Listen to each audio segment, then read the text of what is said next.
Madame, monsieur, bonsoir. Nous sommes jeudi, il est 21h et des poussières. C'est l'heure de Week-end Sport, l'émission qui vous dit tout sur tous les programmes et les compétitions qui vont se jouer ce week-end, que ce soit dans le pays ou à l'international. On va revenir bien sûr sur toute l'actualité de ce qui va se passer vendredi et également samedi. Il y aura pas de basket ce week-end puisqu'il y a relâche. L'équipe nationale est en stage avant le championnat arabe. Il va y avoir du volleyball, bien évidemment, du handball avant la Coupe d'Afrique des Nations.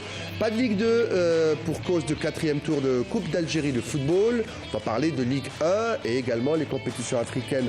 On va les survoler très rapidement puisque c'est la première fois depuis le début de saison que les deux représentants algériens, l'USMA d'Alger en Coupe de la CAF et le CRB en Champions League, qui vont jouer en milieu de semaine, mardi et mercredi. Ça va avoir un petit air de Champions League européenne. Espérons que ça portera chance à nos deux représentants. On va parler ce soir d'un sport qui est en nette recul, mais un sport très apprécié par les Algériens. Certains accrochent un panier dans leur garage, d'autres dans le quartier, d'autres même dessinent un petit carré pour pouvoir shooter. Vous l'aurez compris, c'est du basketball. Ce sera le grand dossier, même s'il n'y a pas de championnat, et l'équipe nationale qui est donc en stage en Turquie. Et pour cela, l'équipe de Week-end Sport a choisi, a invité, il a honoré cette invitation, et j'ai le plaisir ce soir d'accueillir Sofiane Boulahia, entraîneur du Wydad de Boufarik. Mais on peut mettre plein de qualificatifs après Sofiane Boulahia, pas seulement Wydad de Boufarik. Sofiane, bonsoir, merci d'être avec nous ce soir. Bonsoir Riyad, merci pour l'invitation. Alors il faut que j'ai écrit quelques-uns de vos titres, de vos palmarès pour ceux qui ne vous connaissent pas. 13 fois champion d'Algérie en tant que joueur, 10 coupes d'Algérie en tant que joueur, 2 finales de Coupe arabe des clubs, finaliste Afro-Basket. Vous avez participé au championnat du monde 2002 à Indianapolis. D'ailleurs, on a une surprise, on verra ça en fin d'émission. Les Jeux Med en 2001 et en 2005, Tunis et Almeria. Championnat arabe des nations 2005. En tant qu'entraîneur, moi j'ai noté rapidement, 5 titres de champion d'Algérie chez les dames avec le Mouloudia d'Alger. 2 coupes d'Algérie avec les dames du Mouloudia. Vous êtes un Mouloudien, même si vous avez été formé à l'USMA. Et puis en senior, messieurs, 2 fois champion d'Algérie. Vous avez remporté en tant qu'entraîneur. 2 fois de suite doublé coupe et championnat avec le JSP. Et vous avez gagné la coupe avec votre club actuel, le Wydad de Boufarik, après quoi, 20 ans, 22 ans? Après 20 ans. Après 20 ans. Et un titre majeur avec le JSP Dames, qui est le championnat arabe. Des clubs champions. On était champions en Jordanie. C'est un réel plaisir. Ça fait longtemps qu'on ne s'est pas vu. C'est la remarque que vous avez faite quand on s'est vu. Un bon moment, oui. Très ravi de vous recevoir ce soir. Merci. On va parler de tous les sports et du basketball. Et je vais vous présenter, je ne sais pas si vous les connaissez, c'est les consultants, toute l'équipe de... J'ai l'habitude de les voir. Alors, Djilali Touzit à côté de vous, notre consultant football. Djilali, bonsoir. Bonsoir Riyad, bonsoir Sofiane Boulahia, bonsoir Badro, bonsoir Fatah et à toute l'équipe. Voilà, et bonsoir à nos chers téléspectateurs. Merci, et puis si vous avez un petit bobo, quoi que ce soit, notre docteur est là. Il n'a pas la trousse, mais bon, il se débrouille très bien. Fatah, bonsoir. Je me suis toujours démerdé sans trousse. Bonsoir Riyad, bonsoir à notre cher invité Sofiane, et puis à tous nos chers téléspectateurs qui nous suivent tous les jeudis. Badro Belhadjouja est avec nous. Salut Badro. Bonsoir Riyad, bonsoir à Fatah, bonsoir Touzi. Et puis bienvenue à l'une des figures du basketball algérien, Sofiane Boulahia. Et puis j'espère qu'ensemble on va éclairer davantage nos téléspectateurs. Et vous allez peut-être nous éclairer sur un poste précis dans une sélection sportive. On va en parler dans Money Time. Aujourd'hui, la chronique de Badro, c'est un terme de basket. Ouais, Money Time. Alors voilà, donc on va rapidement, on va commencer, messieurs, avec le football, puisqu'il y aura ce week-end une journée complète de Ligue 1, puisque même l'USMA et le CRB, nos représentants en Afrique, vont jouer leur match. Tout de suite, le jingle Ligue 1.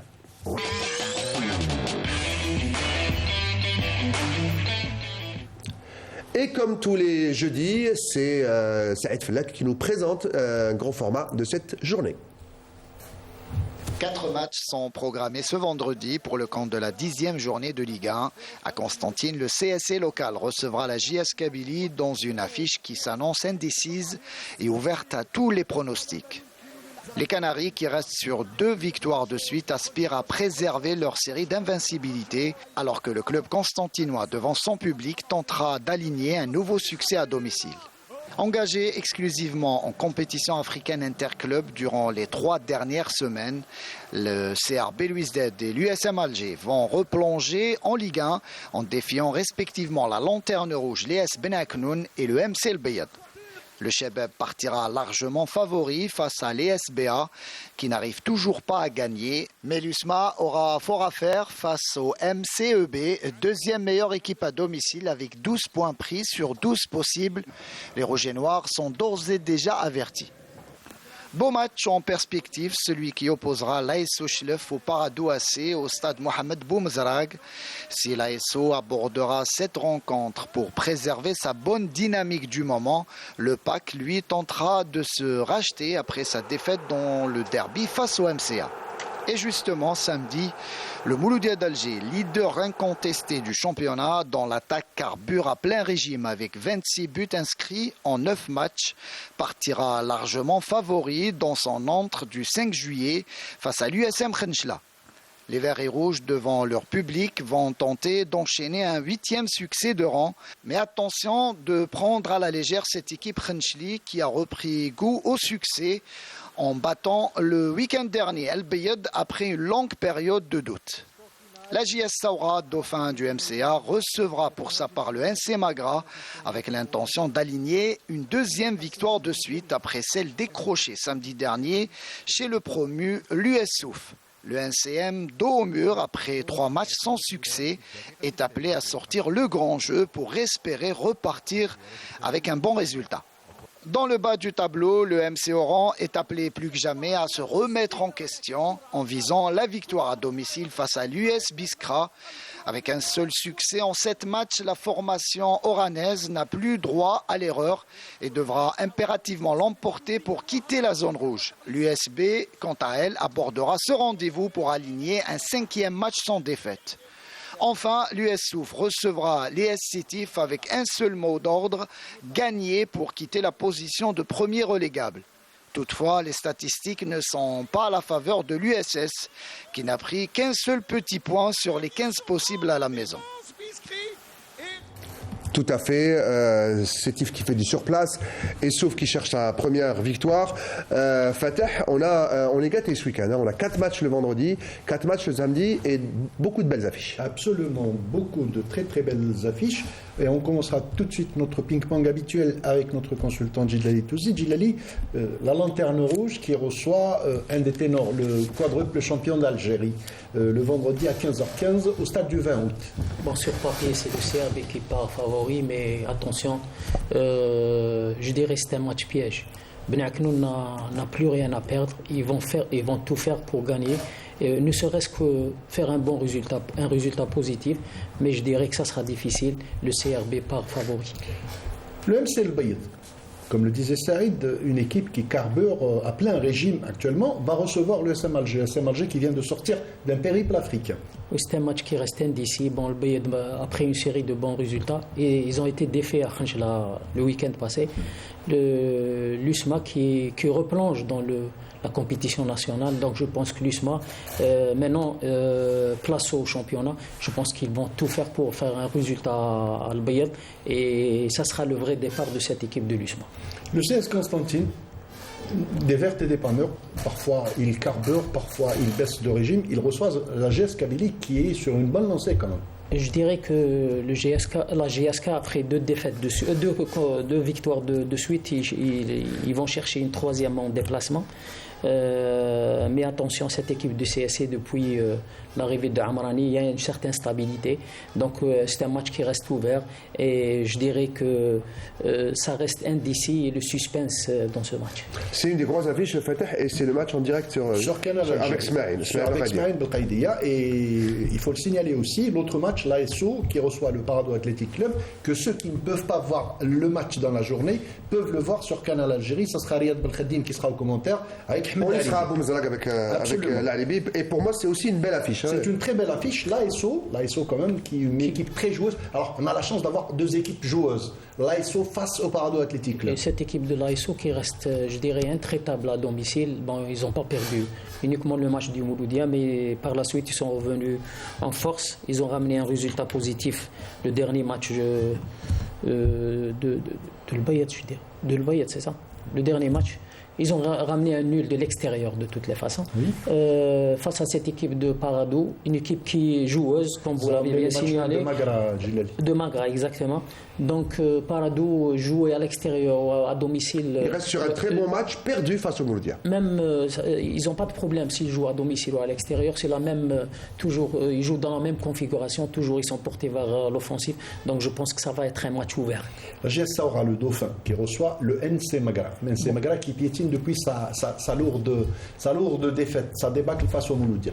Bon, ça aura cette opportunité parce qu'ils sont dauphins, ils sont à la deuxième place, donc pour conforter leur place, ils sont dans l'obligation de gagner, surtout devant une équipe qui alterne le bon et le moins bon. Le leader, incontesté et incontestable, loin devant le Mouloudia d'Alger et ses 70 000 spectateurs qui reçoivent l'USM Khenchela. Une équipe quand même, une belle équipe de Khenchela, Gilali. Donc le Mouloudia, pour une 9e de suite, c'est le leader incontesté, incontestable. Et il écrase tout sur son passage. Mais attention à cette équipe de Khenchela qui revient, surtout après la dernière victoire à domicile. C'est une équipe qui est capable de... du meilleur pire, comme du pire. Exactement. Donc attention à cette équipe, surtout elle dispose d'un potentiel offensif très important. Ouais, une super équipe. Hein. Et un but à la Belaïli la semaine dernière. Hein. Absolument. Il est Hamraoua, le Mouloudia d'Oran, je le dis avec un pincement de cœur, qui sont quand même en bas de classement, qui reçoivent l'US Biskra. L'US Biskra qui arrive quand même à tromper beaucoup d'équipes. La dernière victime étant l'entente de Sétif. L'équipe du MCO qui fait du surplace, donc qui n'arrive pas à décoller encore. Donc ils sont dans l'obligation de gagner ce match. Surtout, ils ont cette opportunité. Mais attention à cette équipe de Biskra qui voyage bien, qui ramène des résultats positifs de l'extérieur. Il se mouille toujours pas. Une info sur le MCO. Hein, le MCO l'a levé de l'interdiction sur le recrutement. Ouais. Donc, ils ont... La qualification des joueurs qui sont... Qualification et recrutement aussi, parce qu'ils peuvent maintenant pouvoir étoffer l'équipe au mercato. Tout à fait. On a fait le tour, Riyad, de la Ligue 1. Donc c'est 4 matchs le vendredi et 4 autres matchs le samedi sur les chaînes de la télévision nationale. Et maintenant, on va parler de Coupe d'Algérie, puisqu'il n'y a pas de Ligue 2. Il y a eu quelques matchs intéressants. C'est le dernier tour avant l'entrée en lice des équipes de l'élite, de première division. Il y a eu quelques affiches et quelques résultats assez surprenants. Tout à fait, Riyad. Et c'est effectivement le dernier tour, le 4e tour régional, et des résultats, c'était surtout le centre, et des résultats... Au moment où les résultats, on a quelques images d'un match, oui, le match classique, entre les voisins, entre le Harrach et Kouba. Absolument, mais on donnera quand même les autres résultats. Alors la GSM Béjaïa qui s'est inclinée devant une nouvelle équipe en Ligue 3, c'est la GS Azazga, par 3-1. Alors le FC Zmelt avec le Net Zendai, le match n'a pas été joué. Borj Kifan qui a reçu le HAC et qui a fait match nul, mais le HAC s'est qualifié au tir au but. Le Mouloudia de Béjaïa, le MOB, qui a été défait par la GSE El Biar, 1-0. Le match dont vous parlez, ce que vous voyez sur votre écran, c'est le match qui a opposé le RC Kouba à l'USM El Harrach. C'est à Louiba, en banlieue. À Louiba, ça s'est soldé sur le score d'1 partout et le RCK a eu la chance de l'emporter au tir au but, 4-2. Le Serbet Tizi Ouzou qui a été battu par l'US Sor Roslan 3-2. L'US Bni Douala qui a été battu par Khmis El Khechna 2-0. L'Olympique d'Erbou qui a battu la GS Borj Mlayen 2-0. Alors il y a un autre tour, le dernier tour régional complémentaire le samedi. L'Olympique d'Erbou qui va recevoir le RC Kouba. Voilà, on revoit donc le tableau et ce dernier match donc de ce tour, le 16, donc samedi prochain, Arbo qui va donc affronter le RC Kouba. Voilà, et ensuite ce sera les équipes de première division. C'est le 32e le classique 32e. Et là, on commencera à parler de grands qui passent à la trappe, de petits poussés qui sont les surprises, ce qui fait toute la beauté de la coupe. Le charme de Dame Coupe.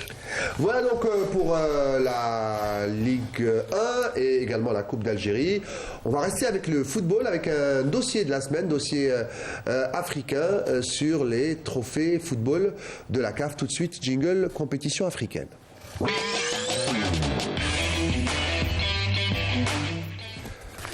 Alors messieurs, la saison dernière, si je me trompe, vous me corrigez, Mahrez a remporté le titre avec City, Première Ligue anglaise, la Cup.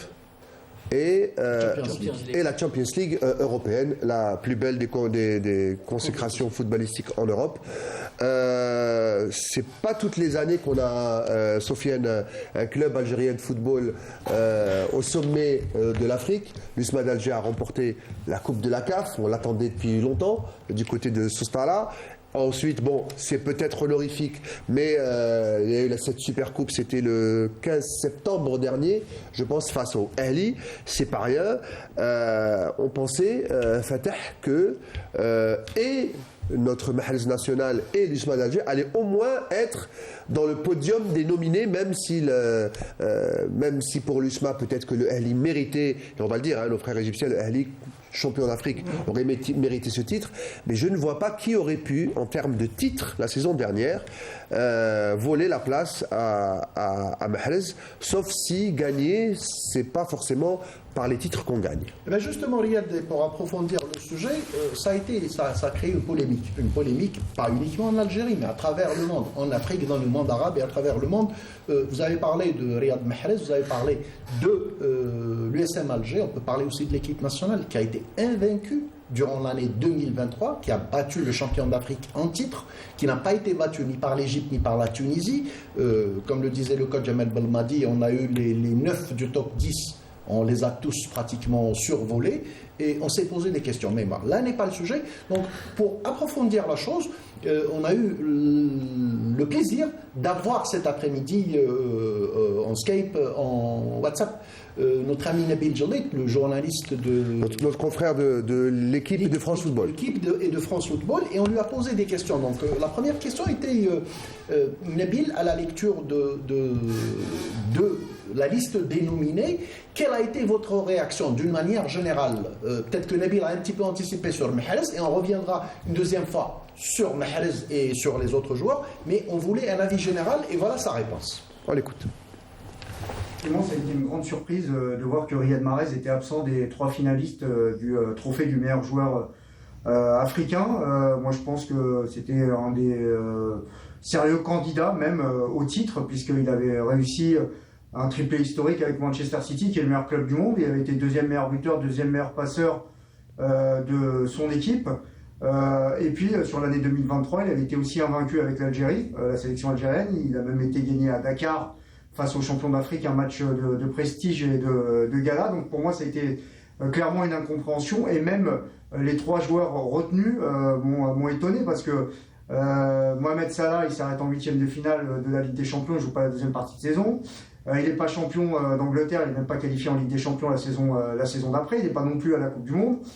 Hakimi, c'est pas le Marocain que j'aurais retenu, honnêtement. Il fait une saison mitigée du côté du Paris Saint-Germain. C'est vrai qu'il fait partie de cette formidable aventure de l'équipe du Maroc à la Coupe du Monde, mais j'aurais plutôt vu Bounou, le gardien du Maroc, qui a été très fort à la Coupe du Monde et qui a été aussi impactant sur le titre du FC Séville en Ligue d'Afrique des Champions. Osimhen, il n'y a rien à dire. Et ce n'est pas non plus absolument scandaleux de le voir gagner ce trophée. Donc oui, Mahrez absent, ça m'a paru incroyable, et encore plus incroyable de voir qu'il n'était pas dans le 11 de la saison. Et ça a été sa réaction générale.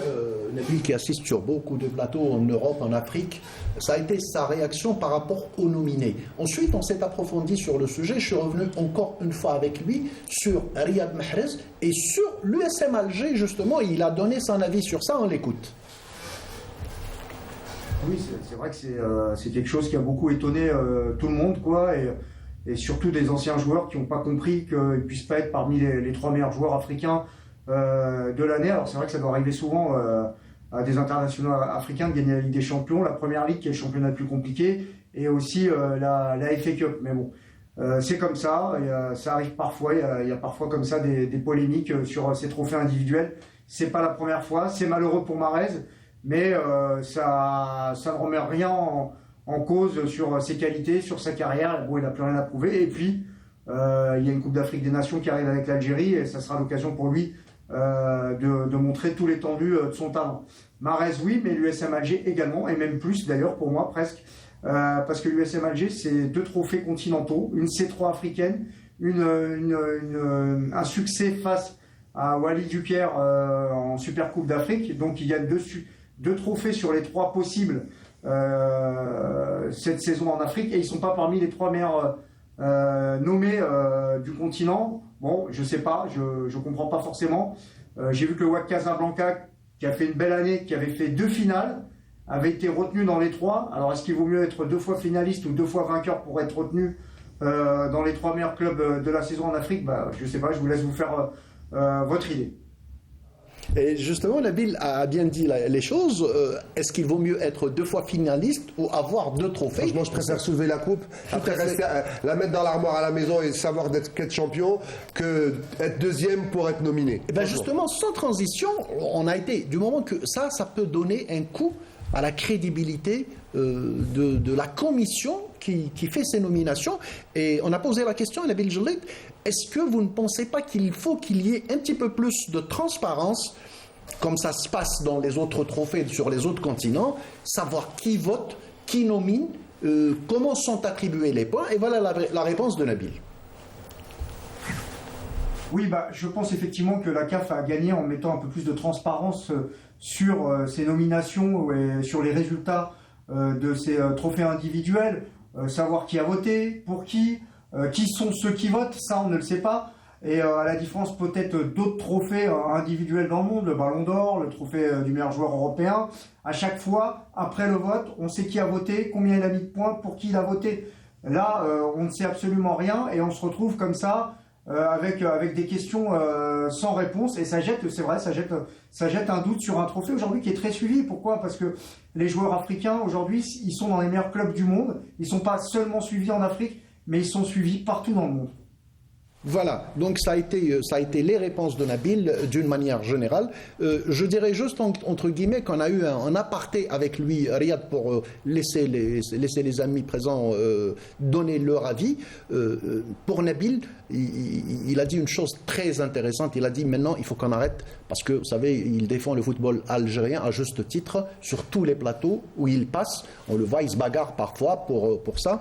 Il faut qu'on arrête de se morfondre sur notre sort et d'essayer de faire une chose utile, c'est d'investir les instances internationales. Maintenant, plus que jamais, il est temps de prendre le taureau par les cornes. Notre rôle, c'est d'investir, pas pour favoriser le football national, ni favoriser l'équipe nationale, mais plutôt pour protéger notre football national. C'est le niveau du football africain. Nous sommes africains. Et puis, si on fait ces remarques-là, c'est vrai qu'on est un peu frustré, Fatah, oui. Mais on pense aussi à la CAF, c'est notre confédération africaine. Et c'est notre image aussi. On appartient à l'image qui est touchée comme ça quand les trophées sont, voilà, on l'a vu avec un spécialiste, ridicule. Donc, Riyad, la meilleure chose à faire, c'est de commencer à travailler. Nous avons une nouvelle fédération, des jeunes qui sont à la tête de la fédération, qui montre beaucoup d'énergie, qui montre beaucoup de bonnes intentions. Il faut y aller, investir petit à petit, étape par étape, step by step, et aller réinvestir notre place et reprendre notre place au sein du continent et même à l'échelle mondiale. Alors on fait un tour. No comment, messieurs? De toute façon, Djelit a tout résumé, donc il a été au fond des choses. Donc sur quels critères, sur quelle base on nomine, que ce soit les joueurs ou les clubs, donc la question reste posée. Je dirais, on ne connaît même pas les gens qui votent. Est-ce que c'est des techniciens, est-ce que c'est des journalistes, personne ne sait. Et de deux, comme il a bien signalé Fatah, peut-être c'est un petit peu de notre faute parce qu'on a laissé le champ libre. On n'a pas de représentants dans le comité exécutif de la CAF, donc les gens sont là, ils font ce qu'ils veulent. Ils sont dans la cœur joie. Oui, voilà. Donc je pense qu'il faut dorénavant réinvestir sérieusement ces instances pour pouvoir donner un élan à notre football et surtout protéger le football africain. Peut-être Sofiane après, si tu veux dire. Ouais. Je pense que Nabil Djelit a été très explicite sur le sujet, donc je n'ai pas à revenir. Par contre, je rebondis sur réinvestir les instances internationales. Il faut d'abord assainir intérieurement au niveau de nos fédérations. Non, assainir les conflits qu'on a vus pendant des années entre les membres. C'est ce qui a causé notre perte. Mais oui, donc on ne peut pas réinvestir les instances internationales si bas les pas au niveau de nos structures sportives. Je pense que c'était sous-entendu, pardon Sofiane, avant de lui donner la parole, je pense que c'était sous-entendu, Bedro, pour ne pas le dire, parce qu'on doit se nettoyer de l'intérieur pour aller reprendre notre place dans le Gotha mondial, dans le Gotha africain et dans le Gotha mondial. Allez-y, Sofiane. Moi, je dirais juste qu'il nous donne le protocole de la sélection, ou bien le protocole des nominés. Et ensuite, en ce qui concerne les coachs, on trouve Abdelhak Ben Cheikha qui est coach de l'USMA. Donc c'est aberrant de trouver le coach. Alors le coach est nominé, mais son équipe. De ne pas trouver son équipe qui a gagné. Sur quoi il se base? 2 titres sur 3. Incompréhensible. Le plus important, c'est de gagner des titres. Après les trophées, Djao Marhaba, Madjaouch, l'important, c'est les titres qu'on gagne chaque année. Et comme a dit Fatah, le travail, l'assainissement, c'est comme ça qu'il y a la réussite. Tous les sports, hein, je ne parle pas que du football, hein, y compris le basket. Je sais que vous avez un gros sur le cœur pour le basket. Assainir l'intérieur pour se faire respecter à l'extérieur. Absolument, absolument, c'est ce qu'il faut dire. Tout à fait. Voilà, donc on va avancer rapidement, on va rester avec le foot pour la dernière chronique de week-end. Je ne vais pas me gratter l'œil parce que ce n'est pas le mien qui est concerné, c'est celui de Touzi. C'est l'œil du coach tout de suite.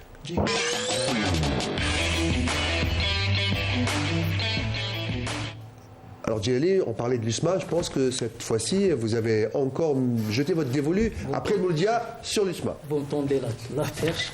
Donc aujourd'hui, on va parler de l'USM Alger et pourquoi ce club présente 2 visages différents, un visage en compétition africaine, un autre visage en championnat. On va essayer de donner un bref aperçu.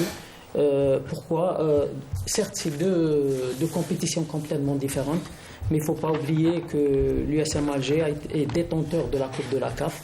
Ils avaient un mois de septembre, je dirais, compliqué et difficile à gérer. C'est ça qui a fait que l'USM Alger a débuté le championnat en difficulté. Il ne faut pas oublier qu'il y avait cette Super Coupe d'Afrique contre le Ahli, donc qu'ils ont gagné avec brio. Donc il fallait beaucoup plus gérer l'après-match et cette décompression qui a fait que l'USM Alger, même pour le 2e tour préliminaire de la Coupe de la CAF, et on a failli être éliminé. Heureusement qu'ils ont gagné à l'extérieur, ils ont fait match nul à Oran et ils étaient près de l'élimination. Donc c'est ce qui démontre. Et après il y avait le championnat qui venait d'être entamé. Je crois qu'il y avait 2 ou 3 défaites de suite. C'était contre l'Entente, contre le Parado et contre Beskara. Donc ce qui a un petit peu précipité le départ de Ben Cheikha qui a fait un travail énorme au niveau de l'USMA, et il est arrivé à hisser l'USMA au devant de la scène africaine, et je pense que c'est l'un des artisans des succès de l'USMA. Donc il y avait des divergences entre lui et ses dirigeants, donc ce qui a un petit peu affecté les joueurs sur le plan moral, parce qu'ils étaient trop proches de Ben Cheikha. Même Ben Cheikha était très proche de ses joueurs. Donc ce qui a fait que l'USMA débute le championnat en difficulté.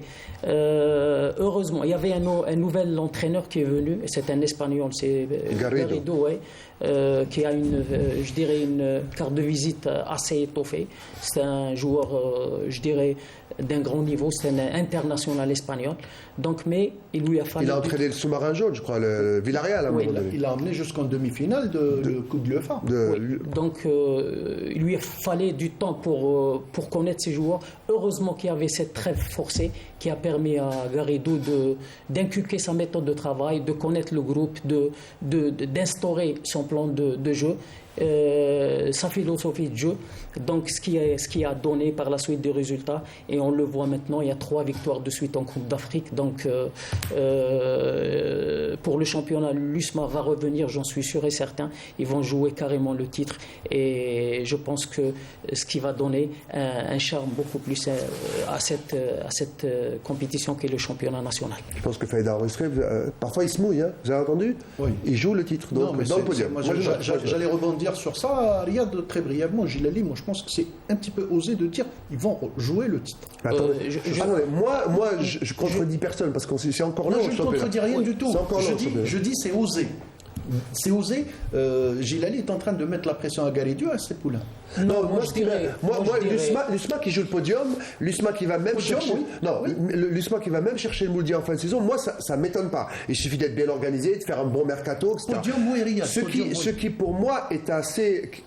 surprenant, c'est que l'USMA puisse, elle n'a pas pu le faire Badro l'année dernière, jouer les deux tableaux. C'est-à-dire aller au bout de la Coupe, vous êtes d'accord avec moi, aller au bout de la Coupe de la CAF et jouer aussi le titre, ce qu'elle n'a pas pu faire l'année dernière parce qu'en fin de saison, ils ont décroché. Absolument, la CAF, ils étaient essoufflés après la Coupe de la CAF, ils étaient essoufflés, on les voyait, ils Mais faisaient cette des année, matchs... cette année pour la CAF, je pense que la qualification elle est acquise. Donc 3 matchs, 3 victoires. Donc pour la qualification il leur faut au huitième de finale, un point. Ouais. Donc je pense qu'ils sont en mesure de ramener un point. Non, mais moi je parle d'aller au bout, c'est-à-dire courir les deux compétitions jusqu'à la fin de saison. C'est difficile.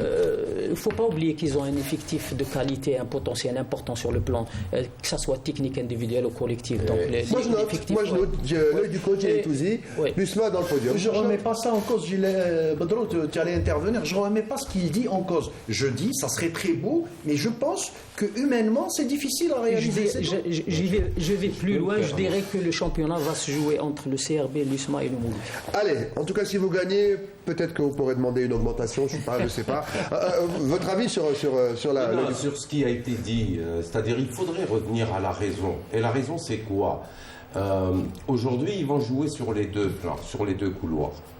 Est-ce qu'on a mis les exigences qu'il faut?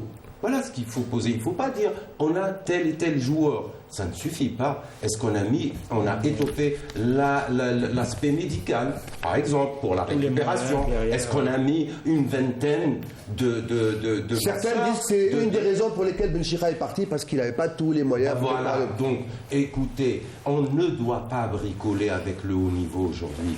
On doit se dire les quatre vérités. Il y a des exigences du haut niveau. On veut jouer 2 titres à la fois pendant la saison. Il faut mettre le paquet sur le plan, pas uniquement joueurs, le choix des joueurs, mais aussi les moyens qui doivent suivre, notamment l'équipe médicale, notamment le calendrier journalier de chaque joueur, etc. Donc, je ne vais pas m'étaler sur ça. Dixit, l'ancien président de la Fédération algérienne d'athlétisme, avant le volleyball. 10 secondes, Riyad, pour revenir. Et Gilali n'a pas tort dans ce qu'il dit, parce que j'ai eu la chance, le plaisir d'interviewer Galidou, et je lui ai posé justement cette question, et le gars est satisfait de l'effectif. D'ailleurs, je lui ai posé la question 2 fois. Si l'USM Alger, Kanté et tout, il m'a dit j'ai un effectif riche. Bon, ça remonte quand même à sa victoire avec le CRB. C'était ce jour-là. Il disait qu'il avait un effectif riche. C'était son premier succès, oui. C'était son premier succès et tout. Je pense qu'il s'est refroidi. Juste après, il s'est refroidi en voyant que c'était quand même assez difficile. Et là, je rejoins Gilali pour dire, maintenant, il faut qu'il parle. Ça m'arrive très souvent, Gilali. Allez, le chemin est encore long. On a plus de temps. Même pas, non, je vous donne 5 secondes. 5 secondes. 5 secondes, top chrono. Garrido, il a ramené son propre staff, donc ça veut tout dire. Donc, moi, je dirais, il sait bien que sur le plan technique individuel, potentiel technique, l'Algérien est doué. Donc, il a ramené son préparateur physique, il a ramené tout son staff, donc l'Algérien... On va voir s'il va cibler au mercato quelque chose. Vous avez dépassé, vous êtes à 20 secondes. On va continuer avec le volleyball, jingle volleyball.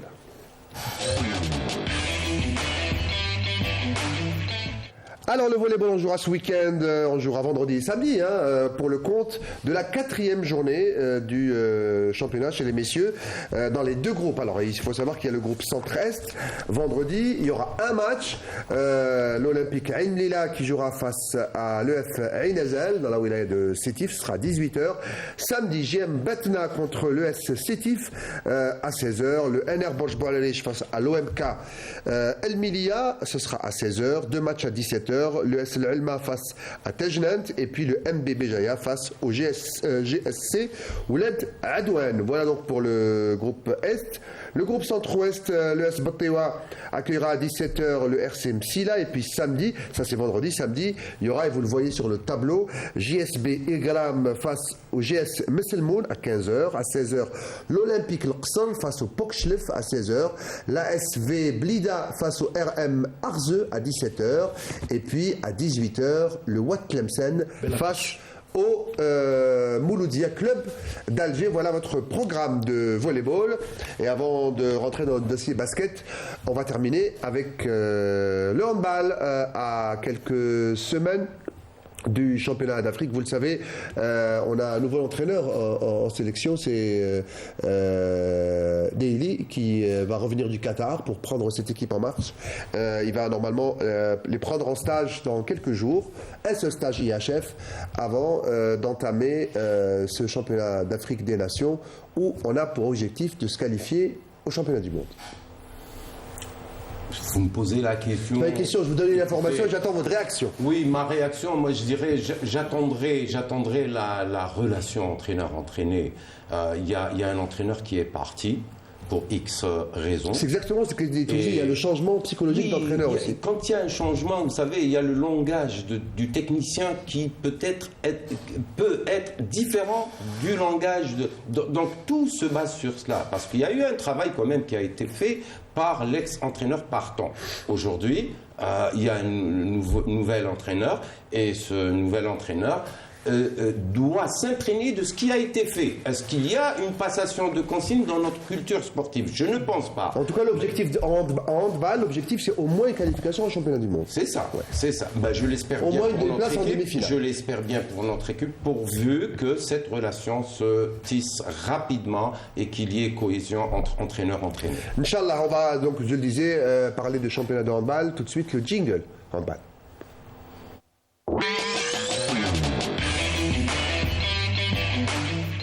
Alors, l'excellence, messieurs, se poursuit avec la 7e journée également ce week-end. Alors, pour ceux qui ont envie d'aller voir les matchs, vendredi, dans le groupe A à 15h, Ain Touta accueille le MM Betna. L'OM Annaba affrontera à la maison l'Olympique El Oued. L'ICI Ouergla reçoit l'ES Arze. Le CHB, donc le handball club de Zirut Youssef, reçoit le handball club d'Elbia. Et puis l'ES Constantine jouera face à Marnia.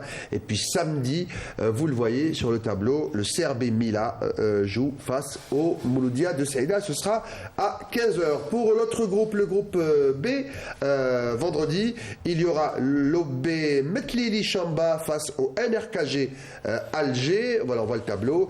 Chelrom Laïd joue le CS Birmond Raïs, le MC Wetlilet face au MC Alger, le CR Borj Barédej affronte le CRBBE Alger Centre, l'AB Belika jouera face à Borj Barédej, et puis le leader de ce groupe, la JSE Skikda, vainqueur du Moulay d'Alger à Bouzadeh la semaine dernière, affronte samedi à 15h la JS Saoura. Voilà donc pour votre programme, mesdames, messieurs, du week-end en ce qui concerne le handball.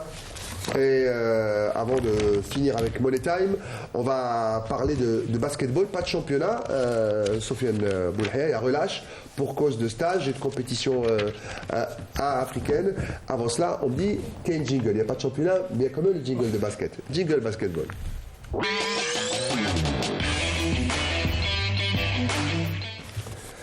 Alors je le disais, donc il y a beaucoup de joueurs qui ont été appelés en sélection. Vous, Abou Farid, vous avez combien d'internationaux appelés en sélection? On a 5 joueurs, malheureusement il y a un qui ne part pas, donc ça fera 4 joueurs qui sont partis en Turquie hier soir. Pourquoi il part pas blessé Il a des soucis administratifs. Ah, d'accord, donc il n'a pas pu... Ouais. Alors on va parler d'abord de ce championnat, avant de parler de la compétition internationale de l'équipe nationale. Ce championnat où on le voit chaque année, le championnat a du mal à démarrer, souvent pour des problèmes financiers, les engagements, le Moulay d'Alger a failli passer à la trappe avec un forfait. Qu'est-ce qui se passe dans le basket avec les clubs ? Est-ce qu'ils sont d'abord tous à la même enseigne, où il y a des clubs plus chanceux que d'autres? Plus chanceux, c'est-à-dire sur le plan financier. Sur le plan financier. Il n'y en a plus. Par le passé, il y avait le JSP, parrainé par la Société nationale sur la traque. Maintenant, il n'y a plus de club qui est aisé financièrement.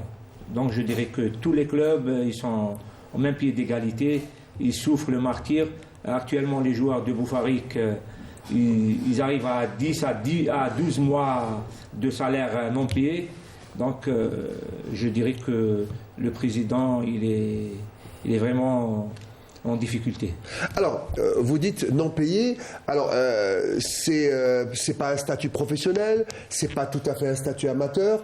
Est-ce que vous pensez pas que peut-être pour sauver, pour rehausser cette discipline, ce sport, en tout cas au niveau de l'excellence, est-ce qu'il ne faudrait pas penser à un changement de statut? Ça a été un ratage en 2010, mais à l'époque, on a pensé à basculer vers le professionnalisme au football, même si maintenant on est en train de se réorganiser. Est-ce qu'il n'est pas temps maintenant peut-être de créer des cahiers des charges et de lancer des championnats professionnels parce que les clubs n'en peuvent plus? C'est la seule solution qui peut sauver et le basket et les deux sports co, c'est-à-dire le hand et le volleyball. Quand on voit sur le plan résultat international africain, le dernier titre en handball c'est en 2014 et le dernier titre en volley c'est en 93. Donc on a pratiquement dans une autre vie. Voilà, en basket on n'en a aucun titre, donc on a une trentaine d'années sans titre.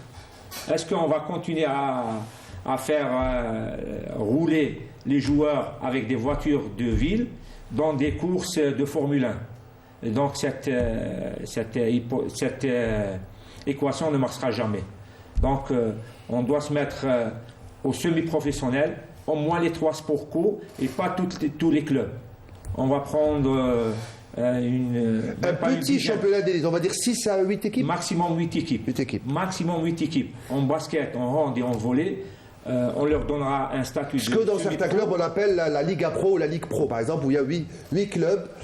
C'est le cas, Sofiane, en Égypte, où il y a ce système-là, justement. En Égypte, il y a ce système-là, mais en Égypte, il y a tous les clubs, pratiquement tous les clubs, il y a des sociétés derrière. Oui, bien sûr. Ils ont, comme à l'époque, au temps de la réforme, à part le Ahli et le Zamalek, ils sont autofinanciés. Les autres clubs, il y a la douane égyptienne, il y a l'aviation, il y a l'Arabe Contractor, c'est les constructeurs. C'est la BNC de l'époque. De l'époque, oui. Voilà. Il y a l'armée, la police égyptienne, c'est toutes ces structures. Ils ont des institutions derrière. Des institutions derrière. Et ça va aider quand on voit ce qu'ils font l'Égypte. Messieurs, pourquoi l'avant si vous avez des questions à Sophie? Moi, je voulais lui dire, par exemple, chez nos voisins tunisiens, ça marche bien quand même. Le basket, il est bien suivi. Je ne sais pas si c'est. Ils sont sous l'égide de la même direction qui gère le football, par exemple, pour l'Espérance de Tunis, pour le club africain. En Tunisie, c'est différent de l'Égypte. J'ai eu la chance de discuter avec le président de la fédération, qui est Ali Benzarti, pour vous raconter, après 2001, la fameuse finale de l'Algérie, on les a battus en demi-finale. On a battu la Tunisie en demi-finale. Et à partir de là, le président de la fédération, il a bien compris. Il a pris le coach tunisien Adet Tlatli, il lui a donné tous les moyens, et on a vu après tous les résultats obtenus par la Tunisie.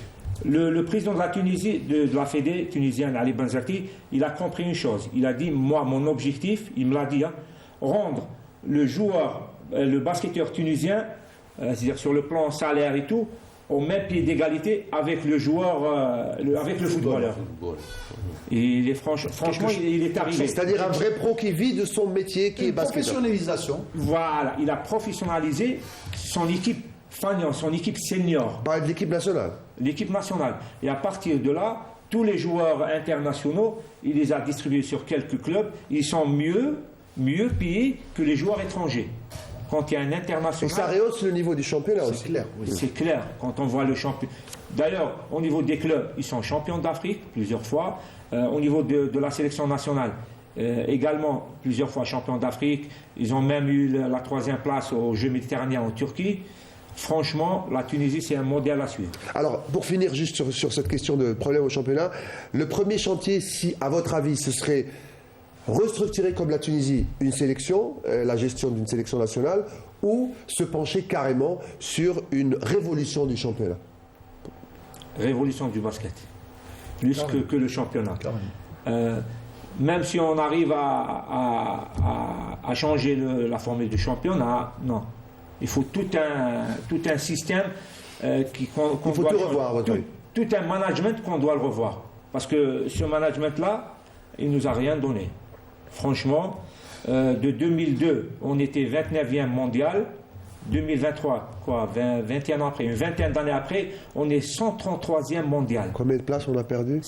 On a perdu 110 places à peu près. 110 places, 111 places. On dépasse les petites îles. Moi, quand je rentre sur FIBA, je ne connais même pas les petites, avec tout le respect, les petits pays qui sont derrière nous. Et moi je vois, je veux dire, il y a de la patte. Le basket, les jeunes, les très jeunes, ils adorent ce sport. Ils rêvent de NBA. Moi, quand j'étais jeune, j'adorais regarder la NBA. J'étais fan, pour moi, pas basketteur, pour moi, un des plus grands sportifs de tous les temps, ça a été Michael Jordan. Vous l'avez dit avant que j'y pense. C'est un sport que les jeunes adorent. Ils jouent en pleine rue. C'est comme le street foot. Les jeunes, ils jouent au football dans la rue, etc. Mais le basket, c'est le deuxième sport qu'ils jouent dans la rue après le football. C'est-à-dire que il y a quelque chose à faire avec cette jeunesse pour cette discipline. Il suffit juste d'organiser et d'y mettre un peu les moyens. Oui, les moyens entièrement d'accord. Mais après, je reviens toujours au management. Mettre en évidence les États-Unis, comment ils font. Même les Français, au niveau basket, ils sont imprégnés des États-Unis. Ils mettent en évidence les icônes. Maintenant, en France, quand on dit basket, on dit Tony Parker. C'est-à-dire qu'il faudrait faire rêver les jeunes. Mais c'est ça. Aux États-Unis, quand on voit les franchises, c'est-à-dire les clubs de la NBA, on les appelle les franchises. C'est les franchises, Les franchises. Ils vont aux écoles pour mettre en évidence les icônes. Actuellement, il y a LeBron James, il y a Steve Curry, il y a pas mal de joueurs. Et là, ça va rêver, ça va faire rêver les jeunes. Chez nous, on ne le fait pas, au contraire. Actuellement, on a le meilleur joueur arabe, je dis bien, et je pèse bien mes mots, le meilleur joueur arabe, qui est Mohamed Harrat. Il n'est jamais dans la sélection. Pour des raisons, je ne sais pas. Donc, c'est pas normal. Quand on a parlé de la Tunisie, dernièrement, ils ont fait appel à Mario Palma, le coach portugais qui était à l'Angola. Ses assistants, c'était des anciens joueurs de notre époque. L'Égypte, pareil. Ils avaient un coach canadien. Il vient de partir. Là, le championnat arabe, l'Égypte va être coaché par un meneur, Wael Badr, qui jouait contre moi. Donc, ils mettent en évidence les générations de joueurs qui ont marqué les générations. Qui ont marqué l'époque et qui ont fait des résultats pour... Je vais revenir vers vous, Sofiane, pour parler du Wahb Boufarek qui est de vos objectifs cette année. C'est le Money Time, hein, c'est les dernières minutes de l'émission. Et on va revenir vers vous. Money Time, cette semaine, vous avez choisi de mettre l'accent sur un poste qui est manager sportif. Le manager sportif, comme vous venez de le dire, de le citer, et qui a trait quand même avec ce que vient de développer notre ami, notre invité. Donc la mission principale de manager sportif, qu'il soit dans un club ou qu'il soit dans une fédération avec une équipe nationale, c'est la promotion et l'organisation d'événements. C'est sa première mission. Sa deuxième mission, il occupe un rôle de suivi administratif en interne et gère les relations avec les partenaires en externe, ce qui peut rapporter beaucoup à cette équipe qu'il manage. Il est responsable aussi des activités quotidiennes d'une équipe ou d'une organisation sportive, et qui veut dire peut-être plusieurs équipes de plusieurs catégories. Le manager sportif, bien sûr, il gère l'ensemble des contrats des joueurs et des entraîneurs. Donc, vous voyez un peu, mais il ne s'ingère pas dans le technique, mais il est en étroite collaboration avec l'entraîneur, avec le DTN, etc. Donc, maintenant, il faut dire que pour devenir manager sportif, il est conseillé de suivre une formation. Il est spécialisé dans le domaine du sport. Dans le monde, ce qui se passe dans le monde aujourd'hui, il existe de nombreuses écoles qui forment à ces métiers.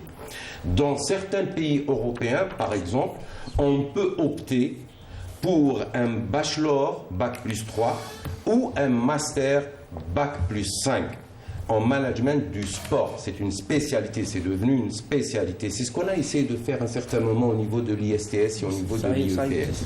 Oui, il y a cette spécialité, mais avec un cursus quand même, on peut lui reprocher pas mal de choses. Comme on peut également passer par un cursus universitaire et suivre une licence ou un master lié au domaine du marketing, du management et de la communication. Voilà grosso modo.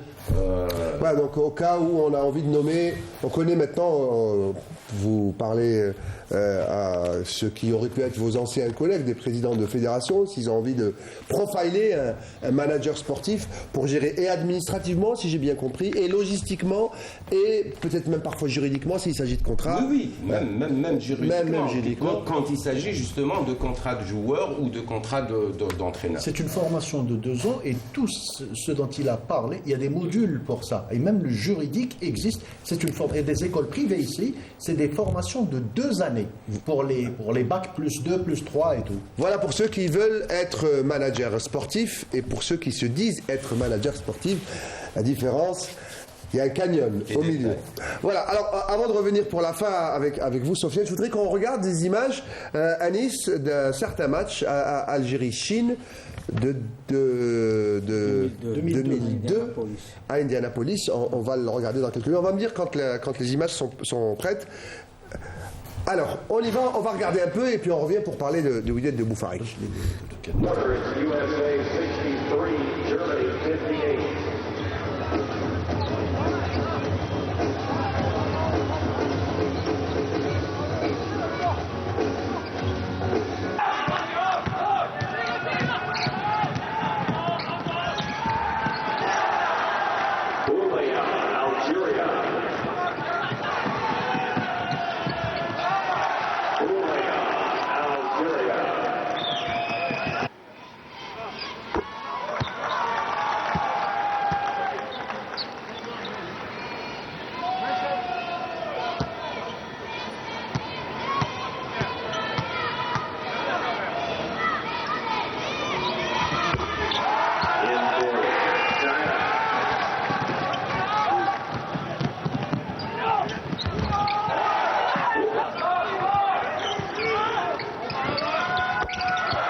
Score the basket, and the foul is on Timex number 11, Liu Yudong.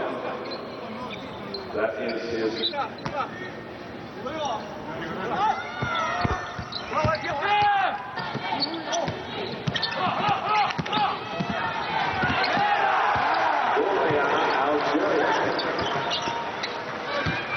Number 5, Liu Wei, and number 10, Milan.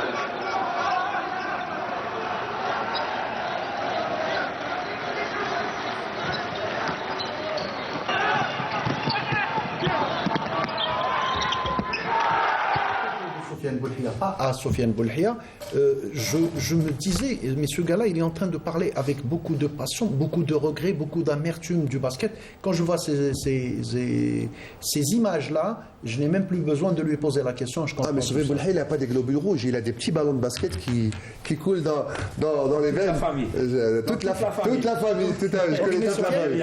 Sofiane, j'ai dû voir ce match parce que je suivais tout ça et tout, mais je dis, je comprends. 3 minutes dans l'émission, allez-y. Je comprends. Ayant fait tout ça face à Yao Ming, par exemple, Yao Ming qui maintenant est en train de... Il est président de la Fédé chinoise. Absolument, et il a une école de formation des managers en sport. On a tout cassé, on a tout détruit après ça.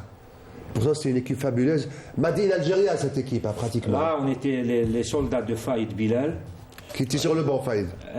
Et on a fait un truc historique. Voilà. Mais il faut le transmettre, c'est-à-dire il ne faut pas que vous perdiez la flamme, parce que je la vois la flamme dans vos yeux, même si ça ne va pas, il ne faut pas lâcher, parce que si on lâche, on a déjà perdu la guerre. Je ne pense pas que notre ami va lâcher. C'est quelqu'un de mordu de sa discipline, il ne lâchera jamais.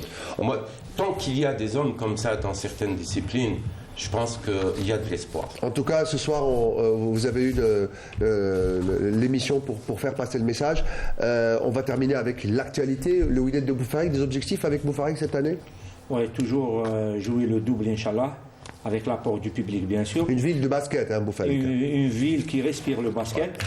Et les oranges maintenant aussi. C'est la période. Inch'Allah, on n'aura pas de blessés jusqu'en fin de saison. le problème financier, Inch'Allah, va être réglé. Comme ça, les joueurs sont concentrés uniquement sur l'aspect sportif. Et Inch'Allah, on sera à la hauteur toujours du public qui vient soutenir son équipe. Sofiane, vous avez perçu le message? Il a parlé d'orange, vous savez pourquoi? Parce qu'il est grippé, il a besoin de vitamine C. C'est le docteur qui parle. Voilà, c'est pour ça qu'il est en train de parler. Sofiane, c'est un réel plaisir de vous recevoir ce soir. On vous souhaite bon vent, bonne chance pour la saison et pour toutes les ambitions que vous avez pour le basket. Merci Riyad. Inch'Allah, on retrouvera le basket à ce niveau-là. Celui qu'on a vu dans les images. Moi, je dis que franchement, on a encore le niveau pour reprendre la place africaine. Aussi, Inch'Allah, mes joueurs sont à la hauteur au championnat arabe. Inch'Allah, un podium dans le championnat arabe. Inch'Allah. Merci beaucoup, Sofiane. Merci, Djilali. Merci, docteur. Merci, Badro. Merci surtout à vous, mesdames, messieurs, de nous être fidèles tous les week-ends. D'ailleurs, je vous souhaite très bon week-end. Prochain rendez-vous, c'est donc dimanche avec à 21h. Maintenant, nouvel horaire, c'est Aïd Fellag et toute l'équipe de Canal Foot. Bon week-end à tous. Salut.